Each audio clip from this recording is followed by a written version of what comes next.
सूर्य के संबंध में कुछ बातें जान लेनी जरूरी है।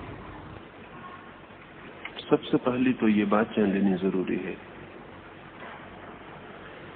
कि वैज्ञानिक दृष्टि से सूर्य से समस्त सौर परिवार का, मंगल का, बृहस्पति का, चंद्र का, पृथ्वी का जन्म हुआ है। ये सब सूर्य के ही अंग हैं। फिर पृथ्वी पर जीवन का जन्म हुआ, पौधों से लेकर मनुष्य तक। मनुष्य पृथ्वी का अंग है, पृथ्वी सूरज का अंग है। अगर हम इसे ऐसा समझें, एक माँ है, उसकी एक बेटी है और उसकी एक बेटी है। उन तीनों के शरीर में एक ही रक्त प्रवाहित होता है।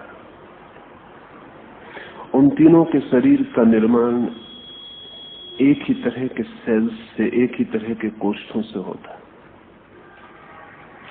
और वैज्ञानिक एक शब्द का प्रयोग करते हैं, एम्पैथी का। जो चीजें एक से ही पैदा होती हैं, उनके भीतर एक अंतर समानुभूति होती है। सूर्य से पृथ्वी पैदा होती है, पृथ्वी से हम सबके शरीर निर्मित होते हैं। थोड़ा ही दूर फासले पर सूरज हमारा महापिता है।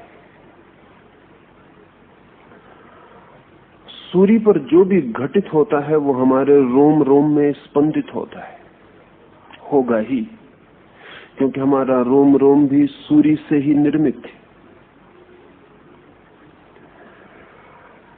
सूर्य इतना दूर दिखाई पड़ता है, इतना दूर नहीं है। हमारे रक्त के एक एक कण में और हड्डी के एक एक टुकड़े में सूर्य के ही अणुओं का वास है। हम सूर्य के ही टुकड़े। और यदि सूर्य से हम प्रभावित होते हो तो इसमें कुछ आश्चर्य नहीं। एम्पैथी है, समानुभूति है। समानुभूति को भी थोड़ा समझ लेना जरूरी है, तो ज्योतिष के एक आयाम में प्रवेश हो सकेगा। कल मैंने जुड़वा बच्चों की बात आपसे की। अगर एक ही अंडे से पैदा हुए दो बच्चों को दो कमरों में बंद कर दिया जाए, और इस तरह के बहुत से प्रयोग पिछले 50 वर्षों में किए गए। एक ही अंडज जुड़वा बच्चों को दो कमरों में बंद कर दिया गया है। फिर दोनों कमरों में एक साथ घंटी बजाई गई है और दोनों बच्चों को कहा गया है उनको जो पहला ख्याल आता हो वो उसे कागज पर लिख लें, या जो पहला चित्र उनके दिमाग में आता हो उसे कागज पर बना लें। और बड़ी हैरानी की बात है कि अगर 20 चित्र बनवाए गए हैं दोनों बच्चों से, तो उसमें 90% दोनों बच्चों के चित्र एक जैसे हैं। उनके मन में जो पहली विचारधारा पैदा होती है, जो पहला शब्द बनता है या जो पहला चित्र बनता है, ठीक उसके ही करीब वैसा ही विचार और वैसा ही शब्द दूसरे जुड़वा बच्चे के भीतर भी बनता और निर्मित होता है। इसे वैज्ञानिक कहते हैं एम्पैथी।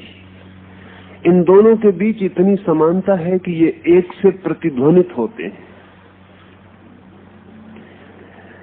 इन दोनों के भीतर अनजाने मार्गों से जैसे जोड़ है, कोई कम्युनिकेशन है। सूर्य और पृथ्वी के बीच ऐसा ही कम्युनिकेशन है, ऐसा ही संवाद है, प्रतिपल। और पृथ्वी और मनुष्य के बीच भी इसी तरह का संवाद है, प्रतिपल। तो सूर्य, पृथ्वी और मनुष्य, उन दोनों के, तीनों के बीच निरंतर संवाद है, एक निरंतर डायलॉग है। लेकिन वो जो संवाद है, डायलॉग है, वो बहुत गुह है और बहुत आंतरिक है और बहुत सूक्ष्म है। उसके संबंध में थोड़ी सी बातें समझेंगे तो ख्याल में आएगा। अमेरिका में एक रिसर्च सेंटर है,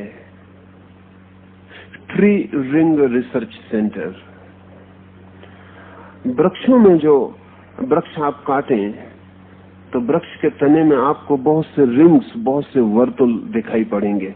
फर्नीचर पर जो सौंदर्य मालूम पड़ता है वो उन्हीं वर्तुलों के कारण है। 50 वर्ष से ये रिसर्च केंद्र वृक्षों में जो वर्तुल बनते हैं उन पर काम कर रहा है। प्रोफेसर डगलस अब उसके डायरेक्टर हैं, जिन्होंने अपने जीवन का अधिकांश हिस्सा वृक्षों में जो वर्तुल बनते हैं, चक्र बन जाते हैं, उन पर ही पूरा व्यय किया है। बहुत से तथ्य हाथ लगे हैं। पहला तथ्य तो सभी को ज्ञात है साधारणता, कि वृक्ष की उम्र उसमें बने हुए रिंग्स के द्वारा जानी जाती, क्योंकि प्रति वर्ष एक रिंग वृक्ष में निर्मित होता है। एक छाल वृक्ष छोड़ देता है, अपनी चमड़ी छोड़ देता है, और एक रिंग निर्मित हो जाता है। वृक्ष की कितनी उम्र है, उसके भीतर कितने रिंग बने, इनसे तय हो जाता है। अगर वो 50 साल पुराना है, उसने 50 पतझड़ देखे हैं, तो 50 रिंग उसके तने में निर्मित हो जाते।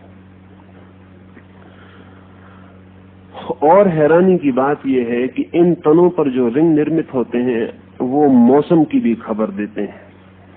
अगर मौसम बहुत गर्म और गीला रहा हो तो जो रिंग है वो चौड़ा निर्मित होता है। अगर मौसम बहुत सर्द और सूखा रहा हो तो जो रिंग है वो बहुत सकरा निर्मित होता है।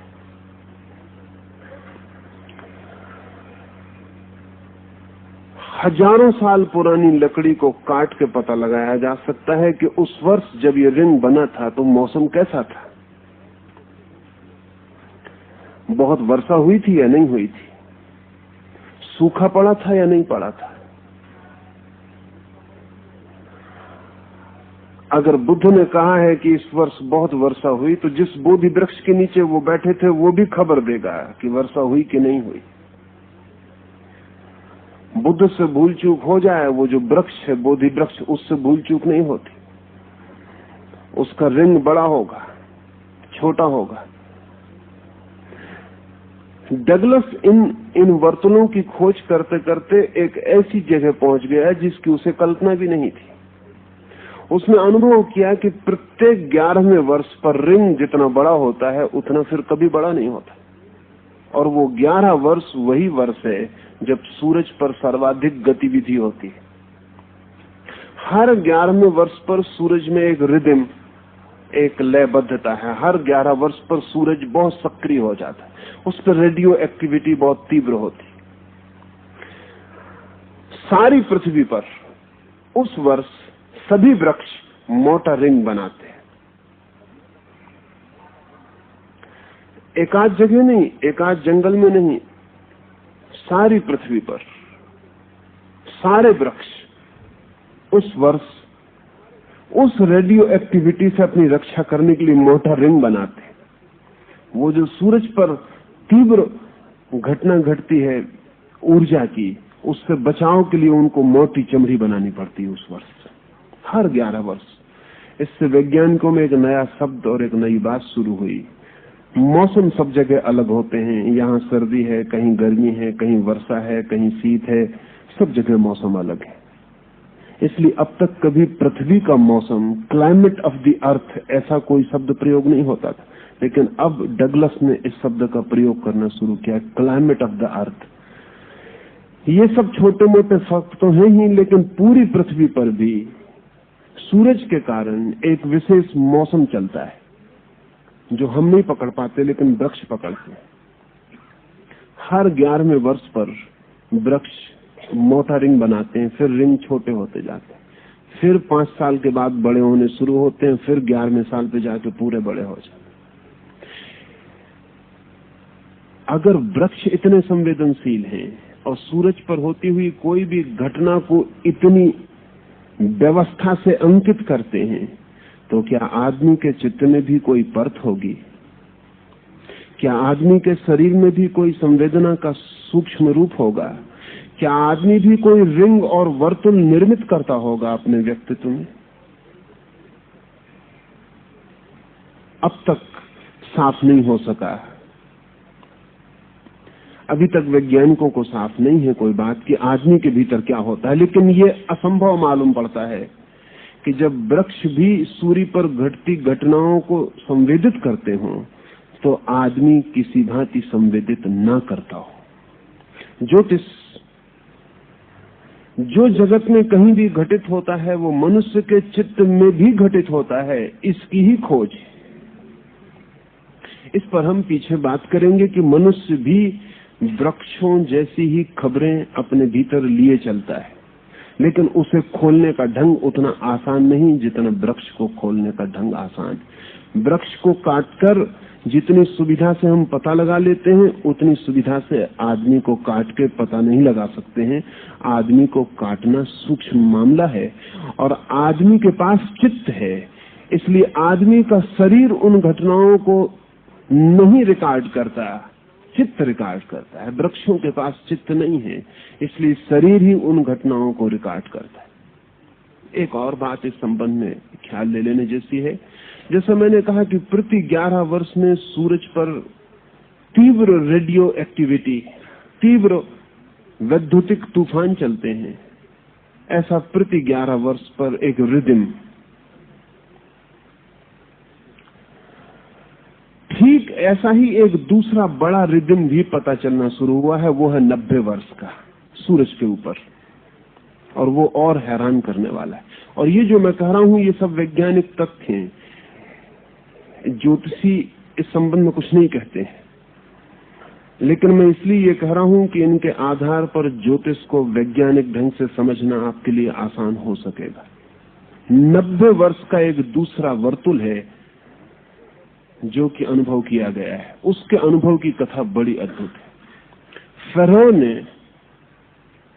इजिप्ट में आज से 4000 साल पहले अपने वैज्ञानिकों को कहा कि नील नदी में जब भी पानी घटता है बढ़ता है उसका पूरा ब्यौरा रखा जाए। और अकेली नील एक ऐसी नदी है जिसकी 4000 वर्ष की बायोग्राफी है और किसी नदी की कोई बायोग्राफी नहीं है, उसकी जीवन कथा है पूरी। कब उसमें इंच भर पानी बढ़ा है तो उसका पूरा रिकॉर्ड है, 4000 वर्ष फेरो के जमाने से लेकर आज तक। फेरो का अर्थ होता है सूर्य, इजिप्ट भाषा में। फेरो जो इजिप्ट का सम्राट अपना नाम रखता था वो सूर्य के आधार पर था, और इजिप्ट में ऐसा ख्याल था कि सूर्य और नदी के बीच निरंतर संवाद है। तो फेरो जो कि सूर्य का भक्त था उसने कहा कि नील का पूरा रिकॉर्ड रखा जाए। सूर्य के संबंध में तो हमें अभी कुछ पता नहीं, लेकिन कभी तो सूर्य के संबंध में भी पता हो जाएगा, तब ये रिकॉर्ड काम दे सकेगा। तो 4000 साल की पूरी कथा है नील नदी की। उसमें इंच भर पानी कब बढ़ा, इंच भर कब कम हुआ, कब उसमें पूर आया, कब पूर नहीं आया, कब नदी बहुत तेजी से बही और कब नदी बहुत धीमी बही, इसका 4000 वर्ष का लंबा इतिहास इंच इंच उपलब्ध है। इजिप्ट के एक विद्वान तस्मान ने पूरे नील की कथा लिखी, और अब सूर्य के संबंध में वो बातें ज्ञात हो गईं जो फेरो के वक्त ज्ञात नहीं थी और जिसके लिए फेरो ने कहा था प्रतीक्षा करना। इन 4000 साल में जो कुछ भी नील नदी में घटित हुआ है वो सूरज से संबंधित है, और 90 वर्ष की रिदम का पता चलता है। हर 90 वर्ष में सूर्य पर एक अभूतपूर्व घटना घटती है। वो घटना ठीक वैसी ही है जिसे हम मृत्यु कह सकते हैं या जन्म कह सकते हैं। ऐसा समझ लें कि सूर्य 90 वर्ष में 45 वर्ष तक जवान होता है और 45 वर्ष तक बूढ़ा होता है। उसके भीतर जो ऊर्जा के प्रवाह बहते हैं वो 45 वर्ष तक तो जवानी की तरफ बढ़ते हैं, क्लाइमेक्स की तरफ जाते हैं।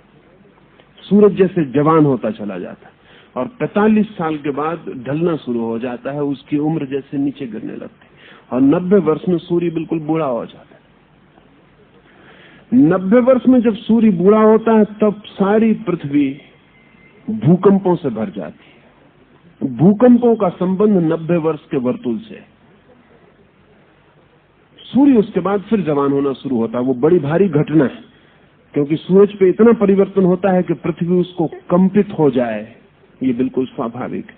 लेकिन जब पृथ्वी जैसी महाकाय वस्तु भूकंपों से भर जाती है तो आदमी जैसी छोटी सी काया में कुछ नहीं होता होगा। पृथ्वी जैसी महाकाय वस्तु जब सूरज पर परिवर्तन होते हैं, कंपित हो जाती, भूकंपों से भर जाती, तो आदमी जैसी छोटी सी काया में कुछ भी ना होता होगा। जोशी सिर्फ यही पूछते रहे, वो कहते हैं ये असंभव है, पता हो तुम्हें या ना पता हो, लेकिन आदमी की काया भी अछूती नहीं रह सकती। 45 वर्ष जब सूरज जवान होता है, उस वक्त जो बच्चे पैदा होते हैं उनका स्वास्थ्य अद्भुत रूप से अच्छा होगा। और जब 45 वर्ष सूरज बूढ़ा होता है, उस वक्त जो बच्चे पैदा होंगे उनका स्वास्थ्य कभी भी अच्छा नहीं हो पाता।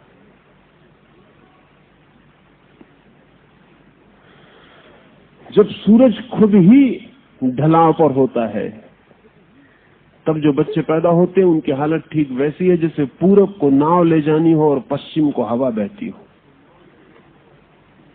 तो फिर बहुत डांड चलानी पड़ती, फिर पतवार बहुत चलानी पड़ती है और पाल काम नहीं करते। फिर पाल खोलकर नाव नहीं ले जाई जा सकती, क्योंकि उल्टे बहना पड़ता है। जब सूरज ही बूढ़ा होता है, सूरज जो कि प्राण है सारे सौर परिवार का, तब जिसको भी जवान होना है उसे उल्टी धारा में तैरना पड़ता है, हवा के खिलाफ। उसके लिए संघर्ष भारी। जब सूरज ही जवान हो रहा होता है तो पूरा सौर परिवार शक्तियों से भरा होता है और उठान की तरफ होता है। तब जो पैदा होता है वो जैसे पाल वाली नाव में बैठ गया, पूरब की तरफ हवाएं बह रही हैं, उसे डांड भी नहीं चलानी, पतवार भी नहीं चलानी, श्रम भी नहीं करना है, नाव खुद बह जाएगी। पाल खोल देना है, हवाएं नाव को ले जाएंगी। इस संबंध में अब वैज्ञानिकों को भी शक होने लगा है कि सूरज जब अपनी चरम अवस्था में जाता है तब पृथ्वी पर कम से कम बीमारियां होती, और जब सूरज अपने उतार पर होता है तो पृथ्वी पर सर्वाधिक बीमारियां होती। पृथ्वी पर 45 साल बीमारियों के होते हैं और 45 साल कम बीमारियों के होते हैं। नील ठीक 4000 वर्षों में हर 90 वर्ष में इसी तरह जवान और बूढ़ी होती रही। जब सूरज जवान होता है तो नील में सर्वाधिक पानी होता है, वो 45 वर्ष तक उसमें पानी बढ़ता चला जाता है, और जब सूरज ढलने लगता है, बूढ़ा होने लगता है, तो नील का पानी नीचे गिरता चला जाता है, वो शिथिल होने लगती है और बूढ़ी हो जाती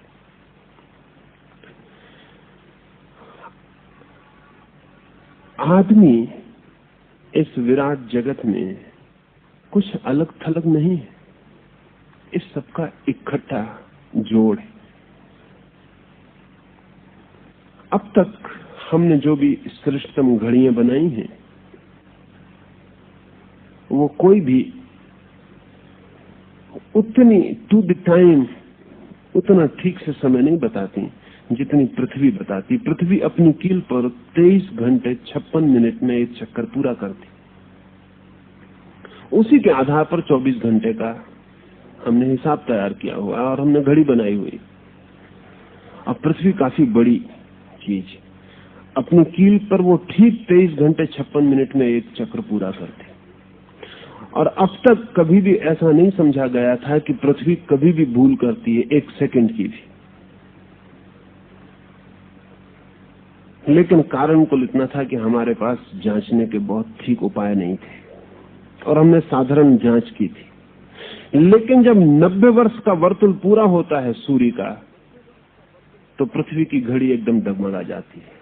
उस क्षण में पृथ्वी ठीक अपना वर्तुल पूरा नहीं कर पाती। 11 वर्ष में जब सूरज पर उत्पात होता है तब भी पृथ्वी डगमगा जाती है, उसकी घड़ी गड़बड़ हो जाती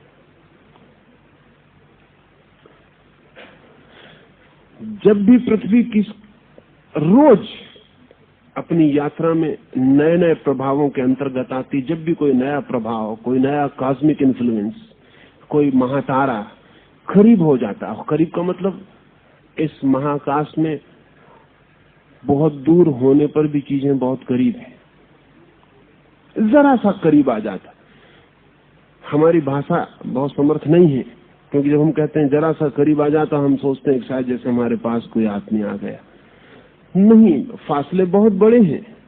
उन फासलों में जरा सा अंतर पड़ जाता है जो कि हमें कहीं पता भी नहीं चलेगा, तो भी पृथ्वी की कील डगमगा जाती है।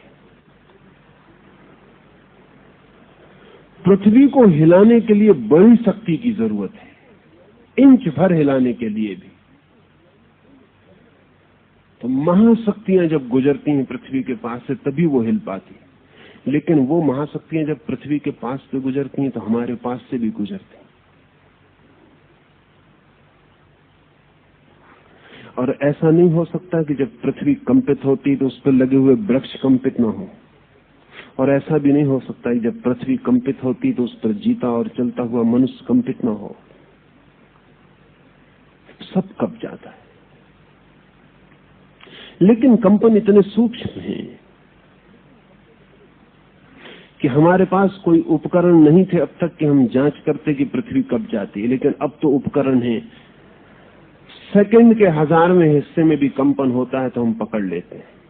लेकिन आदमी के कंपन को पकड़ने के उपकरण अभी भी हमारे पास नहीं। वो मामला और भी सूक्ष्म। आदमी इतना सूक्ष्म है और होना जरूरी है, अन्यथा जीना मुश्किल हो जाए। अगर 24 घंटे आपको चारों तरफ के प्रभावों का पता चलता रहे तो आप जी ना पाए। आप जी सकते हैं तभी जबकि आपको आसपास के प्रभावों का कोई पता नहीं चलता। एक और नियम है, वो नियम ये है कि ना तो हमें अपनी शक्ति से छोटे प्रभावों का पता चलता है और ना अपनी शक्ति से बड़े प्रभावों का पता चलता है। हमारे प्रभाव के पता चलने का एक दायरा है। जैसे समझ लें कि बुखार चढ़ता है तो 98 डिग्री हमारी एक सीमा है और 110 डिग्री हमारी दूसरी सीमा। 12 डिग्री में हम जीते, 90 डिग्री गिर जाए तो हम समाप्त हो जाते हैं। उधर 110 डिग्री के बाहर चला जाए तो हम समाप्त हो जाते हैं। लेकिन क्या आप समझते हैं दुनिया में गर्मी 12 डिग्रियों की? आदमी 12 डिग्री के भीतर जीता है। दोनों सीमाओं के इधर उधर गया कि खो जाएगा। उसको एक बैलेंस है, 98 और 110 के बीच में उसको अपने को संभाले रखना है। ठीक ऐसा बैलेंस सब जगह है। मैं आपसे बोल रहा हूं, आप सुन रहे हैं। अगर मैं बहुत धीमे बोलूं तो ऐसी जगह आ सकती है कि मैं बोलूं और आप ना सुन पाए।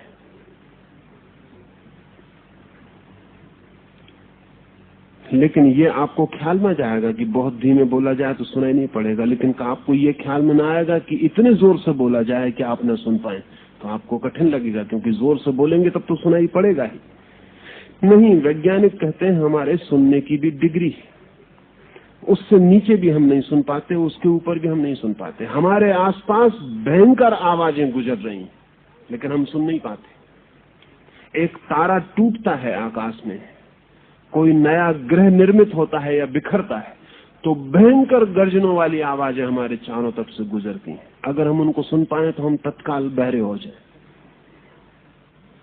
लेकिन हम सुरक्षित हैं क्योंकि हमारे कान सीमा में ही सुनते हैं। जो सूक्ष्म है उसको भी नहीं सुनते, जो विराट है उसको भी नहीं सुनते। एक दायरा है, बस उतने को सुन लेते हैं। देखने के मामले में भी हमारी वही सीमा है। हमारी सभी इंद्रियां एक दायरे के भीतर, न उसके ऊपर न उसके नीचे। इसीलिए आपका कुत्ता है वो आपसे ज्यादा सूंघ लेता है, उसका दायरा सूंघने का आपसे बड़ा है। जो आप नहीं सूंघ पाते कुत्ता सूंघ लेता है। जो आप नहीं सुन पाते आपका घोड़ा सुन लेता है, उसको सुनने का दायरा आपसे बड़ा है। 1-1.5 मील दूर सिंह आ जाए तो घोड़ा चौंक के खड़ा हो जाता है। 1.5 मील के फासले पर उसे गंध आती, आपको कुछ पता नहीं चलता। अगर आपको सारी गंध आने लगे, जितनी गंध आपके चारों तरफ चल रही है, तो आप विक्षिप्त हो जाएं। मनुष्य एक कैप्सूल में बंद है, उसकी सीमांत है, उसकी बाउंड्रीज है। आप रेडियो लगाते हैं और आवाज सुनाई पड़नी शुरू हो जाती। क्या आप सोचते हैं जब रेडियो लगाते हैं तब आवाज आनी शुरू होती? आवाज तो पूरे समय बहती ही रहती है, आप रेडियो लगाएं या ना लगाएं। लगाते हैं तब रेडियो पकड़ लेता है, बहती तो पूरे वक्त रहती। दुनिया में जितने रेडियो स्टेशन हैं सबकी आवाजें अभी इस कमरे से गुजर रही हैं। आप रेडियो लगाएंगे तो पकड़ लेंगे, आप रेडियो नहीं लगाते हैं तब भी गुजर रही हैं, लेकिन आपको सुनाई नहीं पड़ रही, आपको सुनाई नहीं पड़ रही। जगत में न मालूम कितनी ध्वनियां हैं जो चारों तरफ हमारे गुजर रही, भयंकर कोलाहल है। वो पूरा कोलाहल हमें सुनाई नहीं पड़ता, लेकिन उससे हम प्रभावित तो होते ही हैं। ध्यान रहे, वो हमें सुनाई नहीं पड़ता, लेकिन उससे हम प्रभावित तो होते ही हैं। वो हमारे रोए रोए को स्पर्श करता है, हमारे हृदय की धड़कन धड़कन को छूता है, हमारे स्नायु स्नायु को कपा जाता है। वो अपना काम तो कर ही रहा है, उसका काम तो जारी है। जिस सुगंध को आप नहीं सूंघ पाते, उसके अणु भी आपके चारों तरफ अपना काम तो कर ही जाते हैं, और अगर उसके अणु किसी बीमारी को लाए हैं तो वो आपको दे जाते हैं। आपकी जानकारी आवश्यक नहीं है किसी वस्तु के होने के लिए। ज्योतिष का कहना है कि हमारे चारों तरफ ऊर्जाओं के क्षेत्र हैं, एनर्जी फील्ड्स हैं, और वो पूरे समय हमें प्रभावित कर रहे हैं। जैसा मैंने कल कहा कि जैसे ही बच्चा जन्म लेता है तो जन्म को वैज्ञानिक भाषा में हम कहें एक्सपोजर, जैसे कि फिल्म को हम एक्सपोज करते हैं कैमरे में। जरा सा शटर आप दबाते हैं, एक क्षण के लिए कैमरे की खिड़की खुलती है और बंद हो जाती है। उस क्षण में जो भी कैमरे के समक्ष आ जाता है वो फिल्म पर अंकित हो जाता है।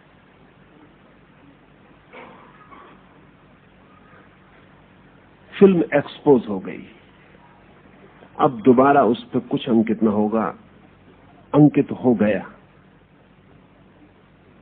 और अब ये फिल्म उस आकार को सदा अपने भीतर लिए रहेगी। जिस दिन मां के पेट में पहली दफा गर्भाधान होता है तो पहला एक्सपोजर होता है।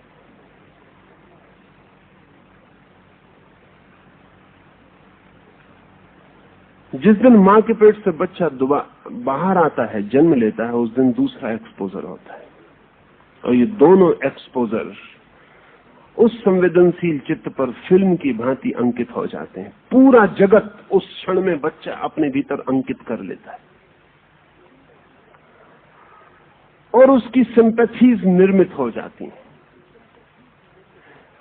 ज्योतिष इतना ही कहता है कि यदि वो बच्चा जब पैदा हुआ है तब अगर रात है, और जान के आप हैरान होंगे कि 70 से लेकर 90% तक बच्चे रात में पैदा होते हैं। ये थोड़ा हैरानी का है, क्योंकि आमतौर से 50% होने चाहिए। 24 घंटे का हिसाब है, इसमें कोई हिसाब भी ना हो, बेहिसाब भी बच्चे पैदा हो, तो 12 घंटे रात, 12 घंटे दिन, साधारण संयोग और कॉम्बिनेशन से ठीक है 50% हो जाए, कभी भूल चूक 2-4% इधर उधर हो, लेकिन 90% तक बच्चे रात में जन्म लेते हैं। 10% बच्चे मुश्किल से जन्म दिन में लेते हैं। अकारण नहीं हो सकती ये बात, इसके पीछे बहुत कारण है। समझे, एक बच्चा रात में जन्म लेता है तो उसका जो एक्सपोजर है, उसके चित्त की जो पहली घटना है इस जगत में अवतरण की, वो अंधेरे से संयुक्त होती है, प्रकाश से संयुक्त नहीं होती।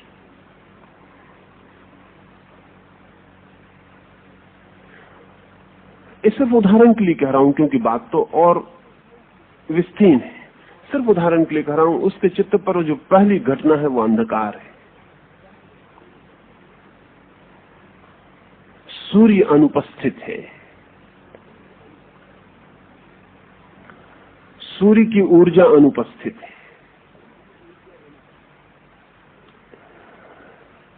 चारों तरफ जगत सोया हुआ है, पौधे अपने पत्तियों को बंद किए हुए, पक्षी अपने पंखों को सिकोड़ के आंखें बंद किए हुए अपने घोंसलों में छिप गए। सारी पृथ्वी पर निद्रा है। हवा के कण कण में चारों तरफ नींद, सब सोया हुआ है, जागा हुआ कुछ भी नहीं। ये पहला इंपैक्ट है बच्चे पर। अगर हम बुद्ध और महावीर से पूछें तो वो कहेंगे कि अधिक बच्चे इसलिए रात में जन्म लेते हैं क्योंकि अधिक आत्माएं सोई हुई हैं, एस्लीप। दिन को वो नहीं चुन सकते पैदा होने के लिए, दिन को चुनना कठिन। और हजार कारण हैं, और हजार कारण हैं। एक कारण महत्वपूर्ण है ये भी, अधिकतम लोग सोए हुए हैं, अधिकतम लोग तंद्रित हैं, अधिकतम लोग निद्रा में हैं, अधिकतम लोग आलस्य में, प्रमाद में हैं। सूर्य के जागने के साथ उनका जन्म ऊर्जा का जन्म होगा। सूर्य के डूबे हुए अंधेरे की आड़ में उनका जन्म नींद का जन्म होगा। रात में एक बच्चा पैदा हो रहा है तो एक्सपोजर एक तरह का होने वाला है, जैसे कि हमने अंधेरे में एक फिल्म खोली हो या प्रकाश में एक फिल्म खोली हो, तो एक्सपोजर भिन्न होने वाले। एक्सपोजर की बात थोड़ी और समझ लेनी चाहिए क्योंकि वो ज्योतिष के बहुत गहराइयों से संबंधित है। जो वैज्ञानिक एक्सपोजर के संबंध में खोज करते हैं कि एक्सपोजर की घटना बहुत बड़ी है, छोटी घटना नहीं है, क्योंकि जिंदगी भर वो आपका पीछा करेगी। एक मुर्गी का बच्चा पैदा होता है, पैदा हुआ कि भागने लगता है मुर्गी के पीछे। हम कहते हैं कि माँ के पीछे भाग रहा है, वैज्ञानिक कहते हैं नहीं, माँ से कोई संबंध नहीं, एक्सपोजर। हम कहते हैं अपनी माँ के पीछे भाग रहा है, लेकिन वैज्ञानिक कहते हैं नहीं। पहले हम भी ऐसे सोचते थे कि माँ के पीछे भाग रहा है, लेकिन बात ऐसी नहीं। और जब सैकड़ों प्रयोग किए गए तो बात सही हो गई है। वैज्ञानिकों ने सैकड़ों प्रयोग किए, मुर्गी का बच्चा टूट रहा है, अंडा फूट रहा है, चूजा बाहर निकल रहा है, तो उन्होंने मुर्गी को हटा लिया, उसकी जगह एक रबर का गुब्बारा रख दिया। बच्चे ने जिस चीज को पहली दफा देखा वो रबर का गुब्बारा था, मां नहीं थी। आज चकित होंगे ये जान के कि वो बच्चा एक्सपोज्ड हो गया। इसके बाद वो रबर के गुब्बारे को ही मां की तरह प्रेम कर सका, फिर वो अपनी मां को नहीं प्रेम कर सका। रबर का गुब्बारा हवा में इधर उधर जाएगा तो वो पीछे भागेगा, उसकी मां भागती रहेगी तो उसकी फिक्र ही नहीं करेगा। रबर के गुब्बारे के प्रति वो आश्चर्यजनक रूप से संवेदनशील हो गया। जब थक जाएगा तो गुब्बारे के पास टिक के बैठ जाएगा, वो गुब्बारे को प्रेम करने की कोशिश करेगा, वो गुब्बारे से चोंच लड़ाने की कोशिश करेगा, लेकिन मां से नहीं। इस संबंध में बहुत काम लॉरेंज नाम के एक वैज्ञानिक ने किया, और उसका कहना है कि वो जो फर्स्ट मूवमेंट एक्सपोजर है वो बड़ा महत्वपूर्ण है। वो मां से इसलिए संबंधित हो जाता, मां होने की वजह से नहीं, फर्स्ट एक्सपोजर की वजह से। इसलिए नहीं कि वो मां है इसलिए उसके पीछे दौड़ता है, इसलिए कि वही सबसे पहले उसको उपलब्ध होती है, इसलिए पीछे दौड़ता है। अभी इस पर और काम चला है। तो जिन बच्चों को मां के पास बड़ा न किया जाए वो किसी स्त्री को जीवन में कभी प्रेम करने में समर्थ नहीं हो पाते,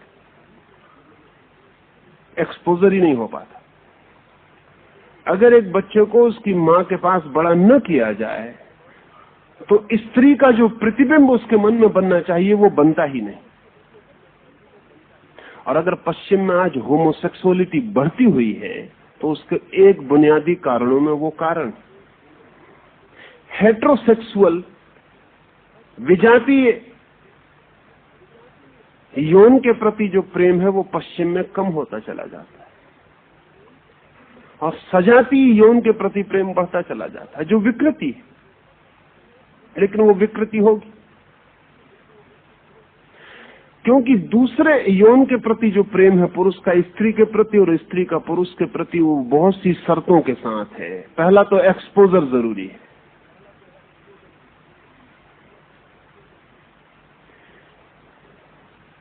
बच्चा पैदा हुआ है तो उसके मन पर क्या एक्सपोज हो।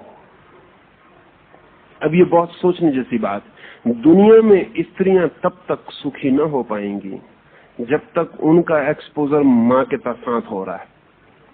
उनका एक्सपोजर पिता के साथ होना चाहिए। पहला इम्पैक्ट लड़की के मन पर पिता का पड़ना चाहिए, तो ही वो किसी पुरुष को भरपूर मन से प्रेम करने में समर्थ हो पाएगी। अगर पुरुष स्त्री से जीत जाता है तो उसका कुल कारण इतना है कि लड़के और लड़कियां दोनों ही मां के पास बड़े होते हैं। तो लड़के का एक्सपोजर तो बिल्कुल ठीक होता है स्त्री के प्रति, लेकिन लड़की का एक्सपोजर बिल्कुल ठीक नहीं होता। इसलिए जब तक दुनिया में लड़की को पिता का एक्सपोजर नहीं मिलता तब तक स्त्रियां कभी भी पुरुष के समकक्ष खड़ी नहीं हो सकेंगी, न राजनीति के द्वारा, न नौकरी के द्वारा, न आर्थिक स्वतंत्रता के द्वारा, क्योंकि मनोवैज्ञानिक अर्थों में एक कमी उनमें रह जाती। वो अब तक की पूरी संस्कृति उस कमी को पूरा नहीं कर पाई। अगर ये छोटा सा गुब्बारा या मुर्गी या मां, इनका एक्सपोजर प्रभावी करता है इतना ज्यादा कि व्यक्ति का चित्त सदा के लिए उससे निर्मित हो जाता है। ज्योतिष कहता है कि जो भी चारों तरफ मौजूद है, द होल यूनिवर्स, वो सभी का सभी उस एक्सपोजर के क्षण में, उस चित्त के खुलने के क्षण में भीतर प्रवेश कर जाता है और जीवन भर की सिंपैथीज और एंटीपैथीज निर्मित हो जाती है। उस क्षण जो नक्षत्र पृथ्वी को चारों तरफ से घेरे हुए हैं, नक्षत्र घेरे हुए हैं, उसका कुल मतलब इतना कि उस क्षण पृथ्वी के ऊपर जिन नक्षत्रों की रेडियो एक्टिविटी का प्रभाव पड़ रहा है। अब वैज्ञानिक मानते हैं कि प्रत्येक ग्रह की रेडियो एक्टिविटी अलग है। जैसे वीनस, उससे जो रेडियो सक्रिय तत्व हमारी तरफ आते हैं वो चांद के रेडियो सक्रिय तत्वों से भिन्न है। या जैसे जुपिटर, उससे जो रेडियो तत्व हम तक आते हैं वो सूर्य के रेडियो तत्वों से भिन्न है, क्योंकि इन प्रत्येक ग्रहों के पास अलग तरह की गैसों और अलग तरह के तत्वों का वातावरण है। उन सबसे अलग अलग प्रभाव पृथ्वी की तरफ आते हैं। और जब एक बच्चा पैदा हो रहा है तो पृथ्वी के चारों तरफ क्षितिज को घेर कर खड़े हुए जो भी नक्षत्र हैं, ग्रह हैं, उपग्रह हैं, दूर आकाश में महातारे हैं, वे सब के सब उस एक्सपोजर के क्षण में बच्चे के चित्त पर गहराइयों तक प्रवेश कर जाते हैं। फिर उसकी कमजोरियां, उसकी ताकतें, उसका सामर्थ्य सब सदा के लिए प्रभावित हो जाता है। अब जैसे हिरोशिमा में एटम बम के गिरने के बाद पता चला, उसके पहले पता नहीं था। हिरोशिमा में एटम जब तक नहीं गिरा था तब तक इतना ख्याल था कि एटम गिरेगा तो लाखों लोग मरेंगे, लेकिन ये पता नहीं था कि पीढ़ियों तक आने वाले बच्चे प्रभावित हो जाएंगे। हिरोशिमा और नागासाकी में जो लोग मर गए, वो तो एक क्षण की बात थी, समाप्त हो गए। लेकिन हिरोशिमा में जो वृक्ष बच गए, जो जानवर बच गए, जो पक्षी बच गए, जो मछलियां बच गईं, जो आदमी बच गए, वो सदा के लिए प्रभावित हो गए। अब वैज्ञानिक कहते हैं कि 10 पीढ़ियों में हमें पूरा अंदाज लग पाएगा कि क्या क्या परिणाम हुए, क्योंकि इनका सब कुछ रेडियो एक्टिविटी से प्रभावित हो गया। अब जो स्त्री बच गई है उसके शरीर में जो अंडे हैं वो प्रभावित हो गए। अब वो अंडे, कल उनमें से एक अंडा बच्चा बनेगा।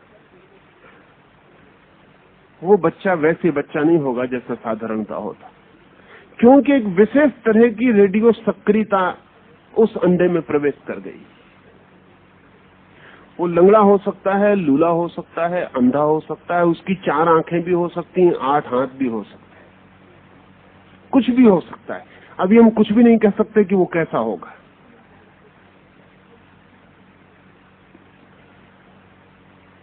उसका मस्तिष्क बिल्कुल रुग्ण भी हो सकता है, प्रतिभाशाली भी हो सकता है, वो जीनियस भी पैदा हो सकता है जैसा जीनियस कभी पैदा ना हुआ।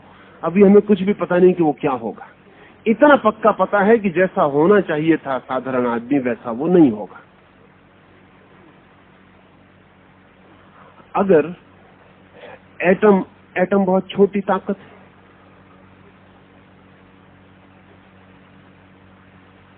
हमारे लिए बहुत बड़ी ताकत है। एक एटम 1,20,000 आदमियों को मार पाया हिरोशिमा और नागासाकी में। वो बहुत छोटी ताकत है। सूर्य के ऊपर जो ताकत है उसका हम इससे कोई हिसाब नहीं लगा सकते। जैसे अरबों एटम बॉम्ब एक साथ फूट रहे हो, उतनी रेडियो एक्टिविटी सूरज के ऊपर है।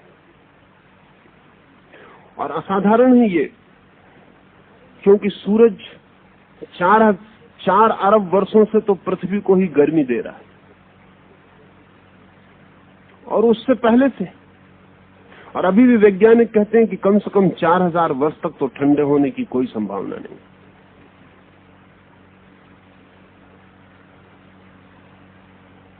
प्रतिदिन इतनी गर्मी 10 करोड़ मील दूर है पृथ्वी से। हिरोशिमा में जो घटना घटी उसका प्रभाव 10 मील से ज्यादा दूर नहीं पड़ सकता। 10 करोड़ मील दूर सूरज है। 4 अरब वर्षों से तो वो हमें सारी गर्मी दे रहा है, फिर भी अभी रिक्त नहीं हुआ है। पर ये सूरज कुछ भी नहीं है, इससे महासूर्य है। ये सब तारे हैं जो आकाश के, और इन प्रत्येक तारों से अपनी व्यक्तिगत और निजी क्षमता की सक्रियता हम तक प्रवाहित होती है। एक बहुत बड़ा वैज्ञानिक जो अंतरिक्ष में फैलती ऊर्जाओं के संबंध में अध्ययन कर रहा है,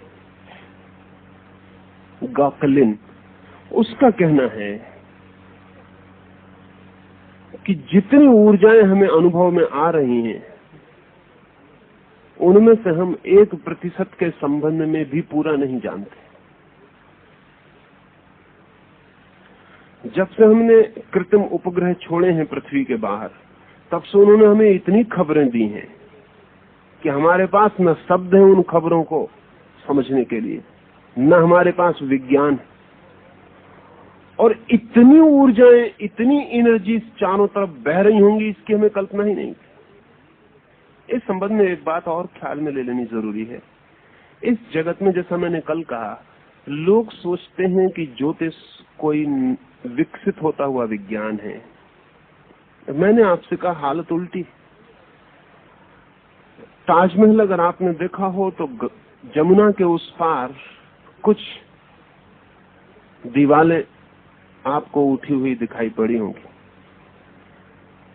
कहानी यह है कि शाहजहां ने मुमताज के लिए तो ताजमहल बनवाया, और अपने लिए जैसा संगमरमर का ताजमहल है, ऐसी अपनी कब्र के लिए संग मूसा का, काले पत्थर का महल वो जमुना के उस पार बना रहा है।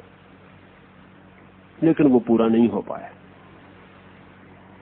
ऐसी कथा सदा से प्रचलित थी, लेकिन अभी ऐतिहासिकों ने खोज की है तो पता चला कि वो जो उस तरफ दीवारें उठी खड़ी हैं, वो किसी बनने वाले महल की दीवारें नहीं है, वो किसी बहुत बड़े महल की जो गिर चुका खंडहर है। पर उठती दीवारें और खंडहर एक से मालूम पड़ सकते हैं। एक नए मकान की दीवार उठ रही है, अधूरी है, मकान बना नहीं। हजारों साल बाद तय करना मुश्किल हो जाएगा कि नए मकान की बनती दीवार है या किसी बने बनाए मकान की जो गिर चुका उसकी बची खुची अवशेष खंडहर है। पिछले 300, 400, 500 सालों से यही समझा जाता था कि वो जो दूसरी तरफ महल खड़ा हुआ है वो शाहजहां बनवा रहा था, वो पूरा नहीं हो पाया। लेकिन अभी जो खोजबीन हुई है उससे पता चलता है कि वो महल पूरा था। और न केवल ये पता चलता है कि वो महल पूरा था, बल्कि ये भी पता चलता है कि ताजमहल शाहजहां ने खुद कभी नहीं बनवाया। वो भी हिंदुओं का बहुत पुराना महल है जिसको सिर्फ कन्वर्ट किया,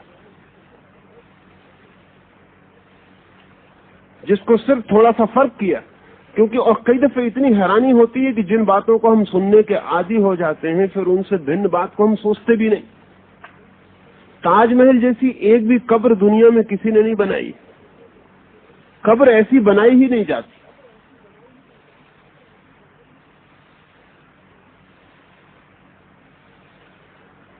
कब्र ऐसी बनाई ही नहीं जाती।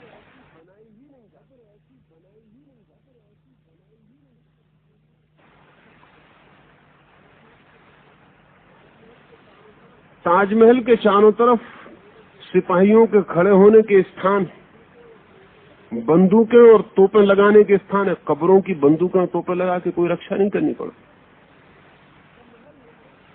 वो महल है पुराना, उसको सिर्फ कन्वर्ट किया गया है कब्र में।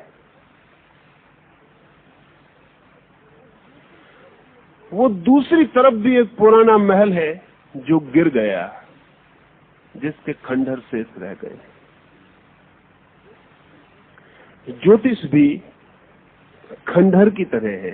वो बहुत बड़ा महल था, पूरा विज्ञान था जो ढह गया।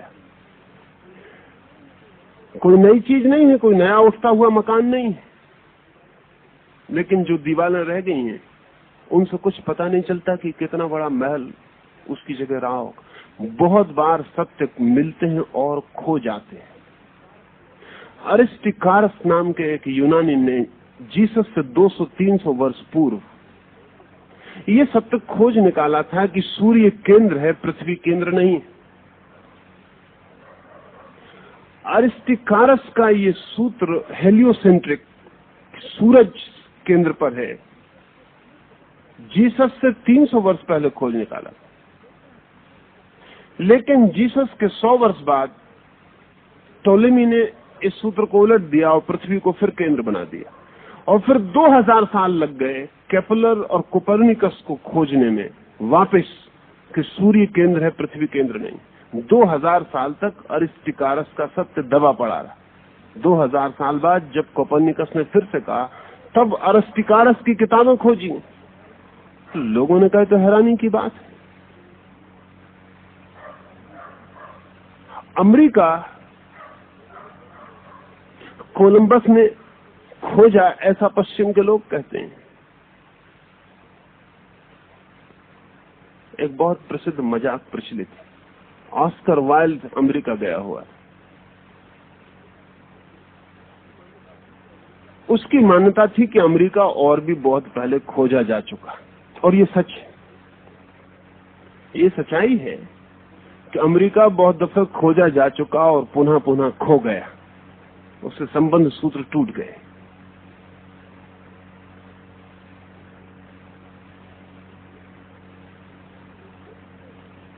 एक व्यक्ति ने ऑस्कर वाइल्ड को पूछा कि हम सुनते हैं कि आप कहते हैं अमेरिका पहले भी खोजा जा चुका है,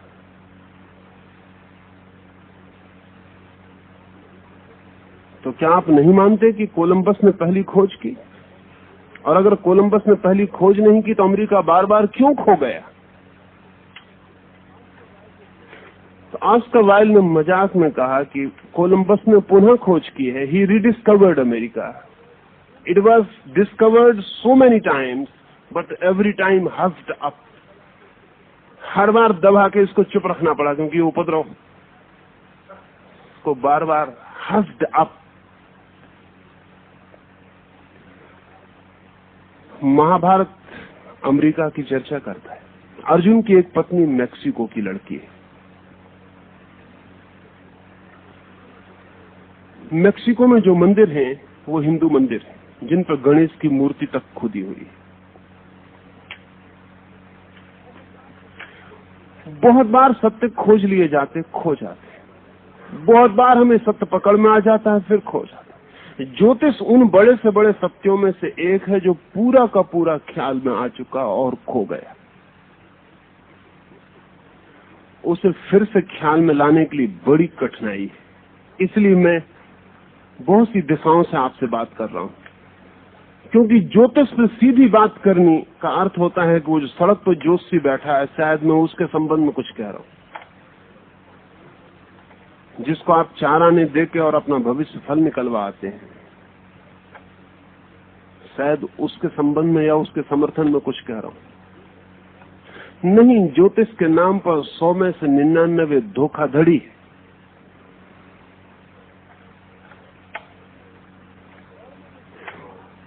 और वो जो 100वां आदमी है 99 को छोड़ के उसे समझना बहुत मुश्किल है,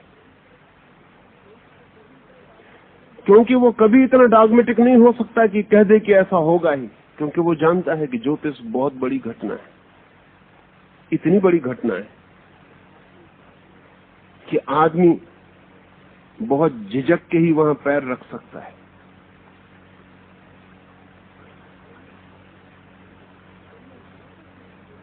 जब मैं ज्योतिष के संबंध में कुछ कह रहा हूं तो मेरा प्रयोजन है कि मैं उस पूरे विज्ञान को आपको बहुत तरफ से उसके दर्शन करा दूं, उस महल के, तो फिर आप भीतर बहुत आश्वस्त होकर प्रवेश कर सकें। और मैं जब ज्योतिष की बात कर रहा हूं तो ज्योतिषी की बात नहीं कर रहा हूं,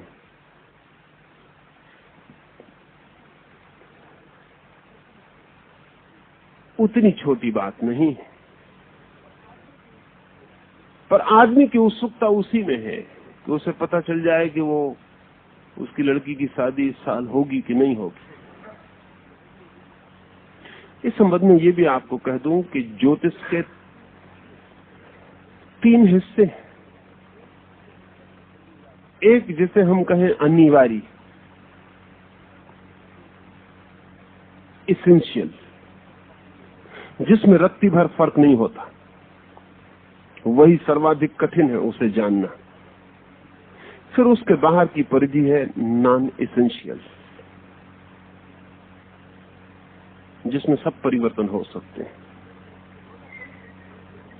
मगर हम उसी को जानने को उत्सुक होते हैं। और उन दोनों के बीच में एक परिधि है सेमी इसेंशियल, अर्ध अनिवार्य, जिसमें जानने से परिवर्तन हो सकते हैं, ना जानने से कभी परिवर्तन नहीं होंगे। 3 हिस्से कर लें। इसेंशियल जो बिल्कुल गहरा है, अनिवार्य जिसमें कोई अंतर नहीं हो सकता, उसे जानने के बाद उसके साथ सहयोग करने के सिवाय कोई उपाय नहीं। धर्मों ने इस अनिवार्य तत्व की खोज के लिए ही ज्योतिष की इजाद की, उस तरफ गए। उसके बाद दूसरा हिस्सा है सेमी इसेंशियल, अर्ध अनिवार्य। अगर जान लेंगे तो बदल सकते हैं, अगर नहीं जानेंगे तो नहीं बदल पाएंगे। अज्ञान रहेगा तो जो होना है वही होगा, ज्ञान होगा तो अल्टरनेटिव्स हैं, विकल्प हैं, बदलाहट हो सकती है। और तीसरा सबसे ऊपर का सरफेस, वो है नॉन एसेंशियल, उसमें कुछ भी जरूरी नहीं, सब संयोगिक। लेकिन हम जिस ज्योतिषी की बात समझते हैं वो नॉन एसेंशियल का ही मामला है। एक आदमी कहता मेरी नौकरी लग जाएगी या नहीं लग जाएगी। चांतारों के प्रभाव से आपकी नौकरी के लगने न लगने का कोई भी गहरा संबंध नहीं। एक आदमी पूछता है मेरी शादी हो जाएगी नहीं हो जाएगी। शादी के बिना भी समाज हो सकता है। एक आदमी पूछता है कि मैं गरीब रहूंगा कि अमीर रहूंगा। एक समाज कम्युनिस्ट हो सकता है, कोई गरीब और अमीर नहीं होगा। नॉन एसेंशियल हिस्से हैं जो हम पूछते हैं। एक आदमी पूछता है कि 80 साल में मैं सड़क पर से गुजर रहा था और एक संतरे के छिलके पे पैर पड़ के गिर पड़ा, तो मेरे चांद तारों का इसमें कोई हाथ है या नहीं। अब कोई चांद तारे से तय नहीं किया जा सकता कि फला फला नाम के संतरे से और फला फला सड़क पर आपका पैर फिसले। इन निपट गंवारी। लेकिन हमारी उत्सुकता इसमें है कि आज हम निकलेंगे सड़क पर से तो कोई छिलके पे पैर पड़ के फिसल तो नहीं जाएगा। नॉन एसेंशियल है। ये हजारों कारणों पर निर्भर है, लेकिन इसके होने की कोई अनिवार्यता नहीं। इसका बीइंग से, आत्मा से कोई संबंध नहीं है। एक घटनाओं की सतह है। ज्योतिष से इसका कोई लेना देना नहीं है। और चूंकि ज्योतिषी इसी तरह की बातचीत में लगे रहते हैं, इसलिए ज्योतिष का भवन गिर गया। ज्योतिष के भवन के गिर जाने का कारण यह हुआ कि ये बातें बेवकूफी की। कोई भी बुद्धिमान आदमी इस बात को मानने को राजी नहीं हो सकता कि मैं जिस दिन पैदा हुआ उस दिन लिखा था कि मरीन ड्राइव पर फला फला दिन में एक छिलके पे मेरा पैर पड़ जाएगा और मैं फिसल जाऊंगा। ना तो मेरे फिसलने का चांद तारों से कोई प्रयोजन है, ना उस छिलके का कोई प्रयोजन। इन बातों से संबंधित होने के कारण ज्योतिष बदनाम हुआ और हम सबकी उत्सुकता यही है कि ऐसा पता चल जाए। इससे कोई संबंध नहीं। सेमी इसेंशियल कुछ बातें हैं, जैसे जन्म, मृत्यु, सेमी इसेंशियल। अगर आप इसके बाबत पूरा जान लें तो इसमें फर्क हो सकता है, और न जाने तो फर्क नहीं होगा। चिकित्सा की हमारी जानकारी बढ़ जाएगी तो हम आदमी की उम्र को लंबा कर लेंगे, कर रहे। अगर हमारी एटम बम की खोजबीन और बढ़ती चलेगी तो हम लाखों लोगों को एक साथ मार डालेंगे, मारा है। ये सेमी इसेंशियल, अर्ध अनिवार्य जगत है, जहां कुछ चीजें हो सकती हैं, नहीं भी हो सकती हैं। अगर जान लेंगे तो अच्छा है, क्योंकि विकल्प चुने जा सकते हैं। इसके बाद इसेंशियल का, अनिवार्य का जगत है, वहां कोई बदलाहट नहीं होती। लेकिन हमारी उत्सुकता पहले तो नॉन इसेंशियल में रहती है, कभी शायद किसी की सेमी इसेंशियल तक जाती है। वो जो इसेंशियल है, अनिवार्य है, अपरिहार्य है, जिसमें कोई फर्क होता ही नहीं, उस केंद्र तक हमारी पकड़ नहीं जाती, ना हमारी इच्छा जाती। महावीर एक गांव के पास से गुजर रहे हैं, और महावीर का एक शिष्य गौशालक उनके साथ है, जो बाद में उनका विरोधी हो गया।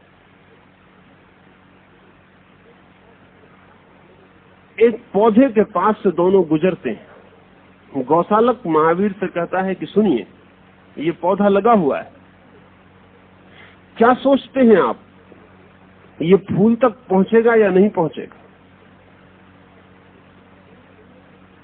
इसमें फूल लगेंगे नहीं लगेंगे, ये पौधा बचेगा नहीं बचेगा, इसका भविष्य है या नहीं?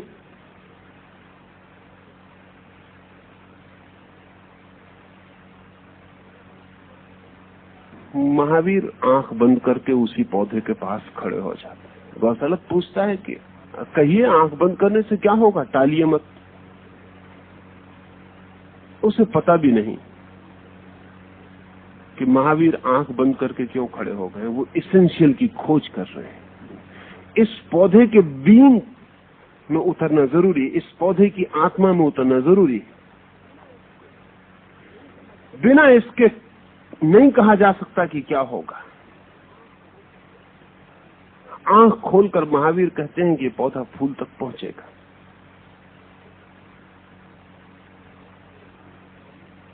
गौशालक उनके सामने ही पौधे को उखाड़ के फेंक देता है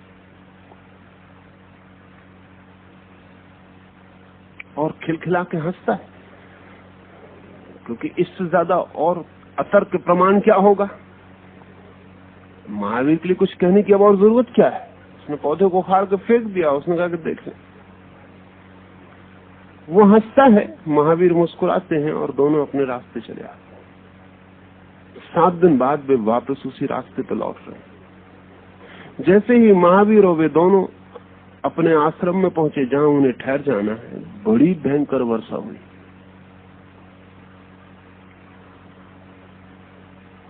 सात दिन तक मूसलाधार पानी पड़ता रहा। 7 दिन तक निकल नहीं सके, फिर लौट रहे। जब लौटते हैं तो ठीक उस जगह आके महावीर खड़े हो गए जहां वो 7 दिन पहले आंख बंद करके खड़े थे। देखा कि वो पौधा खड़ा है। जोर से वर्षा हुई, उसकी जड़ें वापस गीली जमीन को पकड़ गईं, वो पौधा खड़ा हो गया। महावीर फिर आंख बंद करके उसके पास खड़े हो गए। गौशालक बहुत परेशान हुआ, इस पौधे को फेंक गए थे।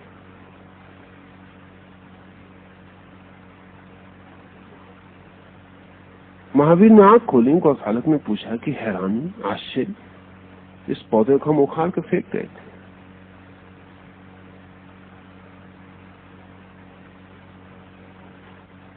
फिर खड़ा हो गया। महावीर ने कहा ये फूल तक पहुंचेगा।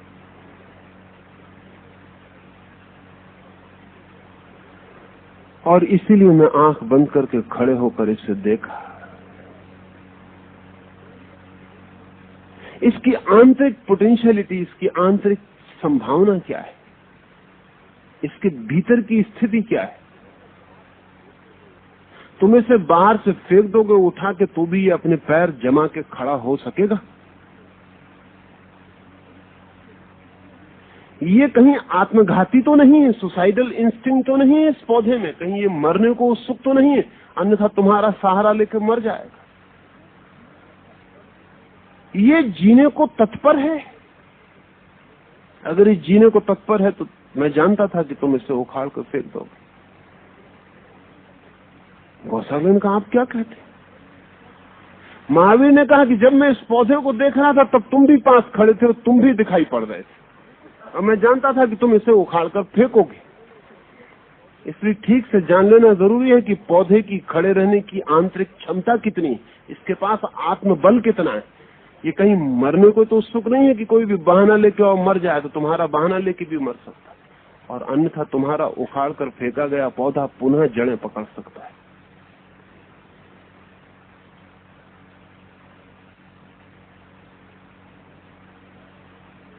गौशालक की दोबारा उस पौधे को उखाड़ के फेंकने की हिम्मत न पड़ी, डरा। पिछली बार गौशालक हंसता हुआ गया था, इस बार महावीर हंसते हुए आगे बढ़े। गौशालक रास्ते में पूछने लगा, आप हंसते क्यों? महावीर ने कहा कि मैं सोचता था कि देखें तुम्हारी सामर्थ्य कितनी, अब तुम दोबारा इसे उखाड़ कर फेंकते हो या नहीं।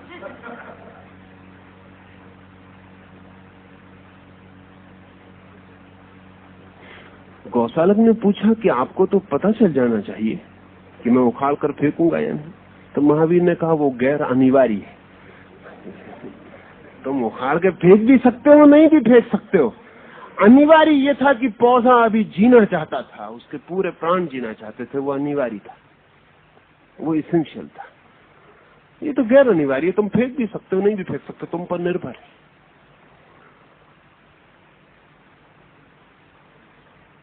लेकिन तुम पौधे से कमजोर सिद्ध हुए हो, हार गए हो। महावीर से गौशालक के नाराज हो जाने के कुछ कारणों में एक कारण ये पौधा भी था, महावीर को छोड़कर चले जाने।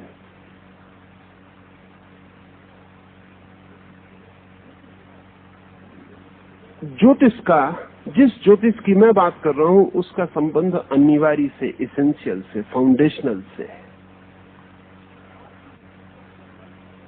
आपकी उत्सुकता ज्यादा से ज्यादा सेमी इसेंशियल तक जाती है। पता लगाना चाहते हैं कितने दिन जीऊंगा, मर तो नहीं जाऊंगा, जीकर क्या करूंगा, जी ही लूंगा तो क्या करूंगा, इस तक आपकी उत्सुकता नहीं पहुंचती। मरूंगा तो मरते में क्या करूंगा, इस तक आपकी उत्सुकता नहीं पहुंचती। घटनाओं तक पहुंचती, आत्माओं तक नहीं पहुंचती। जब मैं जी रहा हूं तो घटना है, सिर्फ जीकर मैं क्या कर रहा हूं, जीकर मैं क्या हूं, वो मेरी आत्मा है। जब मैं मरूंगा वो तो घटना होगी, लेकिन मरते क्षण में मैं क्या होऊंगा, क्या करूंगा, वो मेरी आत्मा होगी। हम सब मरेंगे, मरने के मामले में सबकी घटना एक सी घटेगी, लेकिन मरने के संबंध में, मरने के क्षण में हमारी स्थिति सबकी भिन्न होगी। कोई मुस्कुराते हुए मर सकता है,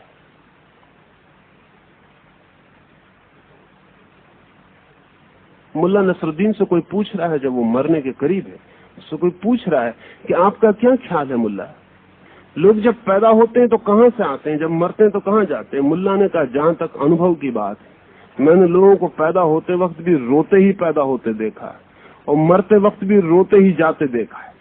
अच्छी जगह से ना आते हैं ना अच्छी जगह जाते हैं। इनको देख के जो अंदाज लगता है, ना अच्छी जगह से आते हैं ना अच्छी जगह जाते हैं। आते हैं तब भी रोते हुए मालूम पड़ते हैं, जाते हैं तब भी रोते हुए मालूम पड़ते हैं।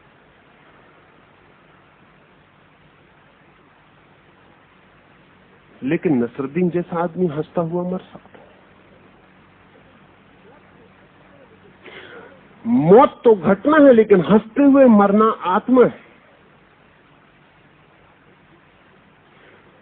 तो आप कभी ज्योतिषी से पूछिए कि मैं हंसते हुए मरूंगा कि रोते हुए, नहीं पूछा होगा।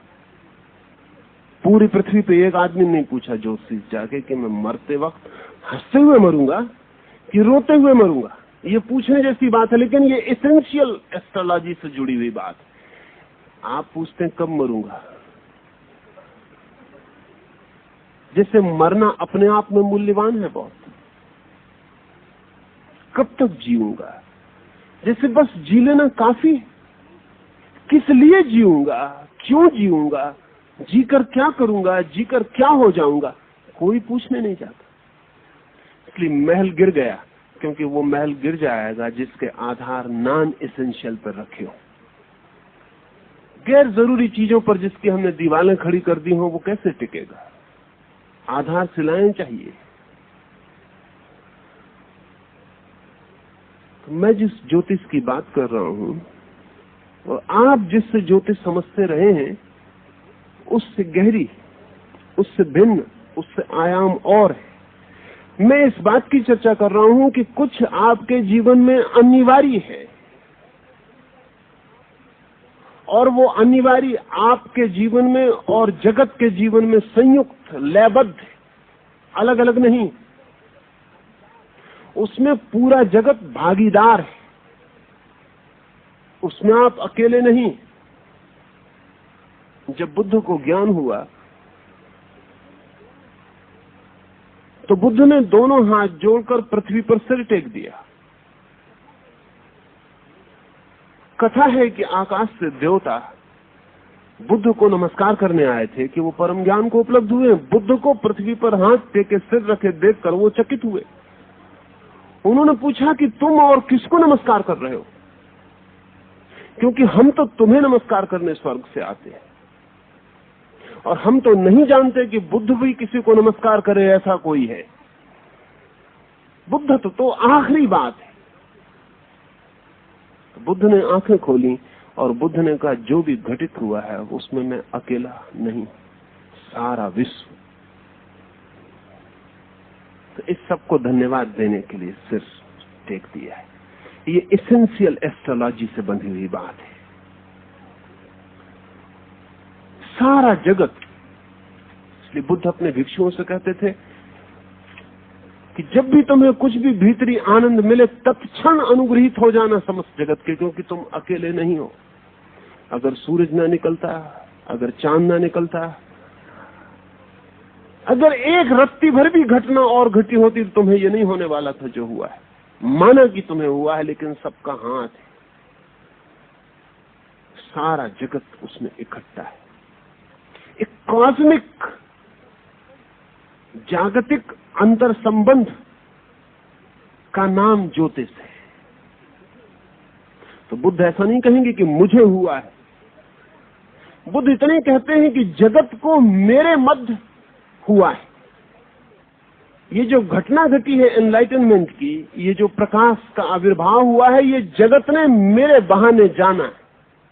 मैं सिर्फ एक बहाना हूं, एक क्रॉस रोड जहां सारे जगत के रास्ते आके मिल गए। कभी आपने ख्याल किया कि चौराहा बड़ा भारी होता है, लेकिन चौराहा अपने में कुछ नहीं होता। वो जो चार रास्ते आके मिले होते हैं, उन चारों को हटा लें तो चौराहा विदा हो जाता है। हम सब क्रिस क्रॉस पॉइंट्स हैं, जहां जगत की अनंत शक्तियां आके एक बिंदु को काटती हैं, वहां व्यक्ति निर्मित हो जाता है, इंडिविजुअल बन जाता है। तो वो जो सारभूत ज्योतिष है, उसका अर्थ केवल इतना ही है कि हम अलग नहीं, एक, उस एक ब्रह्म के साथ, उस एक ब्रह्मांड के साथ है, और प्रत्येक घटना भागीदार है। तो बुद्ध ने कहा है कि मुझसे पहले जो बुद्ध हुए उनको नमस्कार करता हूं, और मेरे बाद जो बुद्ध होंगे उनको नमस्कार करता हूं। किसी ने पूछा कि आप उनको नमस्कार करें जो आपके पहले हुए, समझ में आता है, क्योंकि हो सकता है उनसे कोई जाना अनजाना ऋण हो, क्योंकि जो आपके पहले जान चुके हैं उनके ज्ञान ने आपको सांस दिया हो, लेकिन जो अभी हुए ही नहीं, उनसे आपको क्या लेना देना, उनसे आपको कौन सी सहायता मिली। तो बुद्ध ने कहा जो हुए हैं उनसे भी मुझे सहायता मिली है, जो अभी नहीं हुए हैं उनसे भी मुझे सहायता मिली है। क्योंकि जहां मैं खड़ा हूं वहां अतीत और भविष्य एक हो गए हैं। वहां जो जा चुका वो उससे मिल रहा है जो अभी आने को है। वहां जो जा चुका उससे मिलन हो रहा है उसका जो अभी आने को है।